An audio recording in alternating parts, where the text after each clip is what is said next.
Good afternoon, good morning, good evening, wherever you are, whenever you are. Hello, thank you for watching my videos. It's Mike, it's April 10th, 2011, and here's a few of the stories that have caught my eye this week. Now the first one, of course, there were two major events last week. Portugal finally decided they need to go get a bailout from the EU and the IMF, and the European Central Bank raised their prime lending rate from 1% to 1.25% to combat inflation. I say. Anyway, yeah, Portugal's request for a bailout couldn't come at a worse time. Analysis by city consultancy Fathom, obtained exclusively by The Observer, linked down below, shows that because the interest rates on the bailouts provided to Greece and Ireland track the European Central Bank's lending rate, a series of increases could push these countries, and Portugal, into default. Quote, if the ECB continues to tighten policy, the impact is clear. Default is more or less inevitable. Unquote. This is from the Fathom director, Danny Gabe, whatever. Greece is clearly on an unsustainable path. Yes. Fathom also warns that Spain still remains vulnerable. Go figure. Now, at the height of the banking crisis, Iceland decided to close 3 of their main banks and basically took them over. And in doing so, locked the deposits from thousands of people all around the world, including a lot of people in the UK and Netherlands. Now, the UK government basically turned around and said, okay, we'll guarantee that the people don't lose their money. And to do so, they then decided to go after Iceland to get their money. Now, over the weekend, there was a referendum held as to whether the latest deal worked out between Iceland and the UK and Netherlands was actually going to go forward. Well, nearly 60% of the Icelandic population said no. We do not want to fund the folly of the banksters. So they told the banksters where to shove it. Now, the funniest thing about this, of course, is that if the failed banks, if the Icelandic government was allowed to actually sell the assets of the failed banks, they could more than cover all this stuff. But unfortunately, the assets are held by a lot of German banks. So the European Union ruled that one out almost immediately. No, you can't be selling that. That would put our banks in the toilet as well. Yeah, it's all fun and games, till someone loses an eye. Now, with regards to this idea of bondholder haircuts, George Osborne backs the ICB on debt holder haircuts.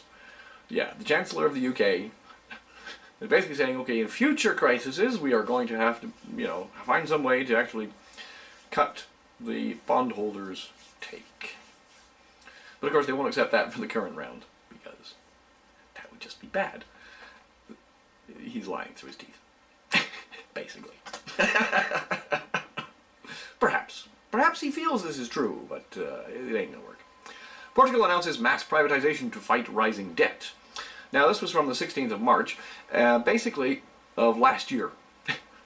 Basically saying, okay, we're going to privatize things. That's how we're going to get out of this trouble. We're going to sell all kinds of things. We're going to sell 6 billion euros worth of assets.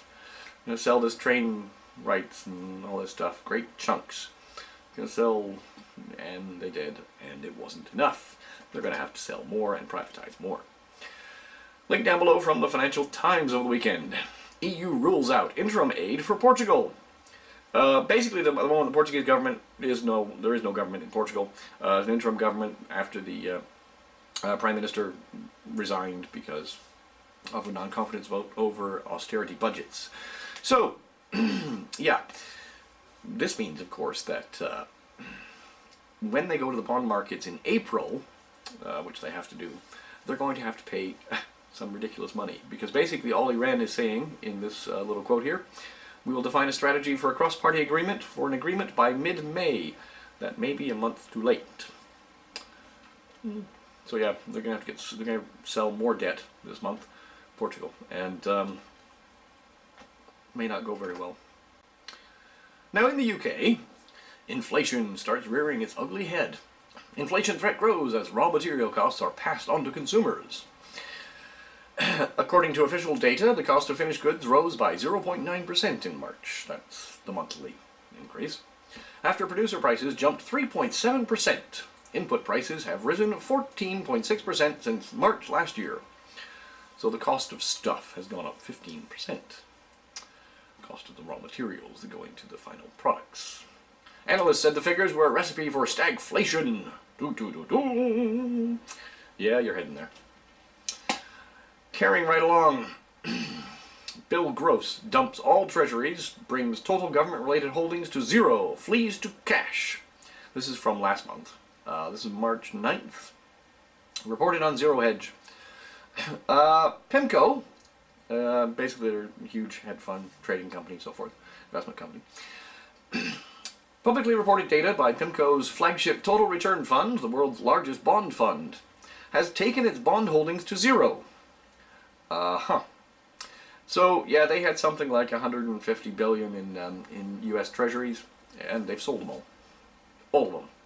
Completely out of it. If that's not a hint as to where it's going. Hello? Now, Bloomberg then went and put out an article saying, it's a load of rubbish. And, and basically went on to say that China adding to $1 trillion of U.S. debt caps rise in rates. Basically, Bloomberg article came out and Zero Hedge debunked it, and then they came out with another one, and they're debunking that as well. Basically, the reporting of how many treasuries are held by foreign entities has changed. Changed as of January. And, yeah. Now, Zero Hedge has been archiving this stuff. So the old way of reporting this stuff, China actually decreased their holdings of treasuries by about 3 billion, it looks like. However, the Bloomberg used data that says that they've increased their treasury holdings, and it's a lie. It's an out-and-out lie. If you read the article down below, you can see that foreign owners have bought far less treasuries than anyone else. And of course, who is the biggest buyer of treasuries right now? That would be the Federal Reserve. Yeah, so the banks, the primary lenders, primary dealers, have been buying the treasuries, and then a week later, holding on for a week, and then a week later selling them to the Fed. So yeah, over the last 4 or 5 months, the Fed has bought roughly 8 out of 10 of the treasury notes, bonds, and bills that have been issued. Now, for those of you out there that think that perhaps I'm a little paranoid when I refuse to actually disclose who I really am, here's perhaps a reason why.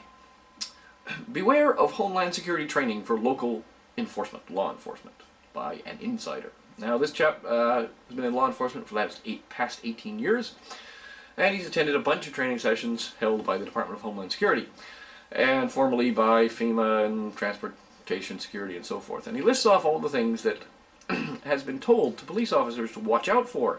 These may very well be domestic terrorists. Be scared, be afraid. They're terrorists. One of the things listed here is that the entity, person, etc., has a fear of economic collapse by buying gold and barter items, or perhaps stockpiles food, ammo, hand tools, medical supplies. Yeah, these are domestic terrorists. Okay. Taking that article a little bit further, Giordani Bruce had a lovely little article he wrote on Thursday.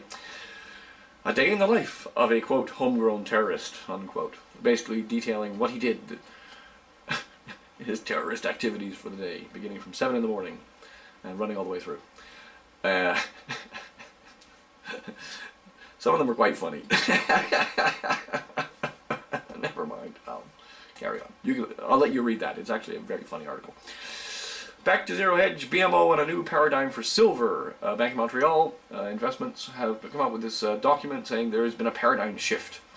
That the shift in the supply-demand dynamic lies in the contrast to the broader investment perception for silver.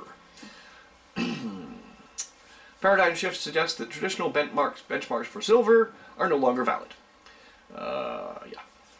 So basically, supply will be declining until they get the new mines online, while demand is increasing for that shiny, shiny stuff. Shiny stuff. Now, what's been happening with silver? Silver went over $40, 40.93 cents. On Friday is where it closed. Up something like $1.30 in a day. Pretty good. Now, one thing I do, I've got this coin I carry around. It's a Canadian 50-cent piece. Let's see if the camera will zoom in on it. Quite nice. It's from 1965, the year of my birth, which is why I have it. And I occasionally use it to flip the coin when I need to make a decision. Tails, it is. Yes, so why am I talking about this? It's a nice shiny one, isn't it? Very shiny. Very, very shiny. The reason it's shiny is because it is 80% silver. And I keep it clean. Because I like it. Nice little coin. I took this into work. I had it in work and I was flipping it around the other day. Because I occasionally play with things. I have to play with coins and stuff. And I dropped it on the table like that. And they said, ooh, that's nice. What is that? I said, that's a 1965 half dollar. 50 cents. And they said, ooh. I used to have the dollar. I gave that away. Gave it to a friend. But anyway, so we got the 50 cent. And so last week that was worth roughly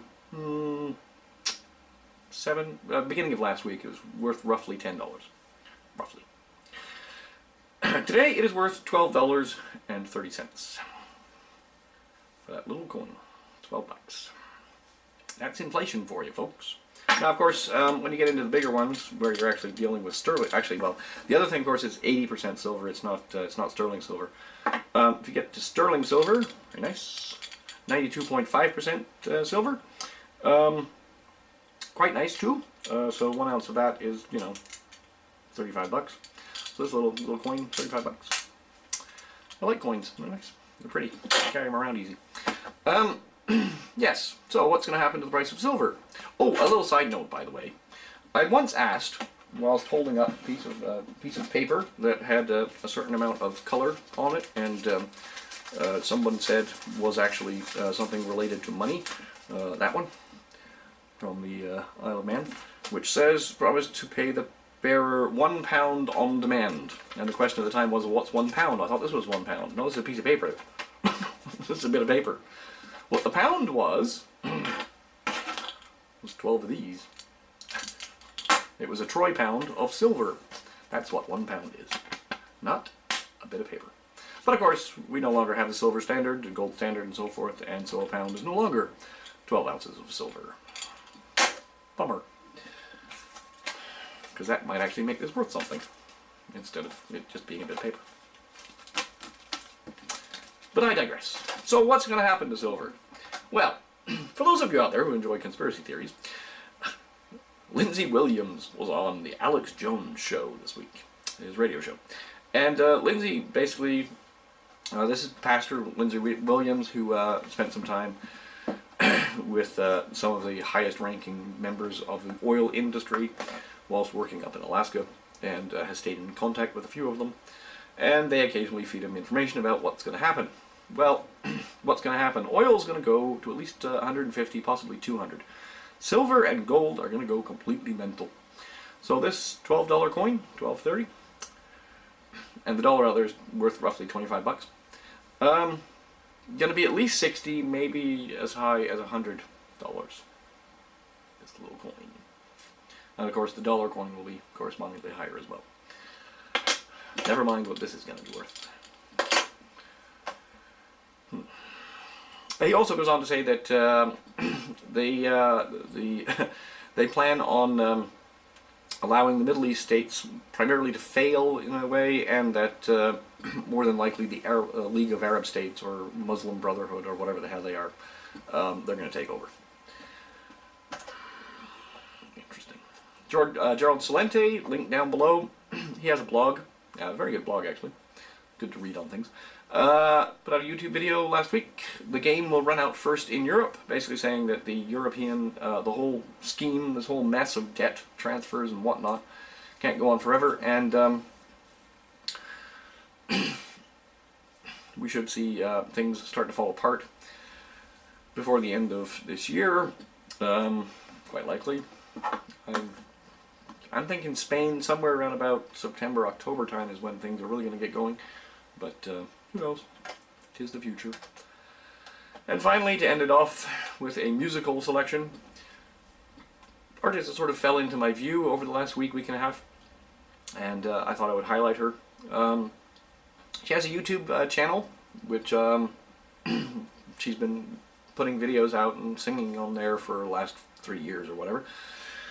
And somebody noticed her. A friend of hers took a recording she had done and used it as the backing track for a dance routine on So You Think You Can Dance on Fox television in the States.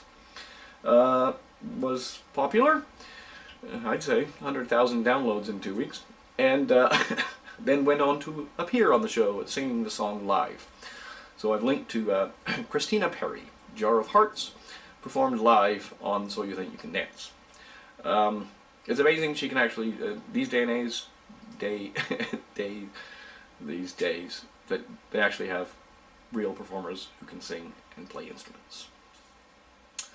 Peace, love, understanding. Think about things. I'll speak to you again soon. Bye.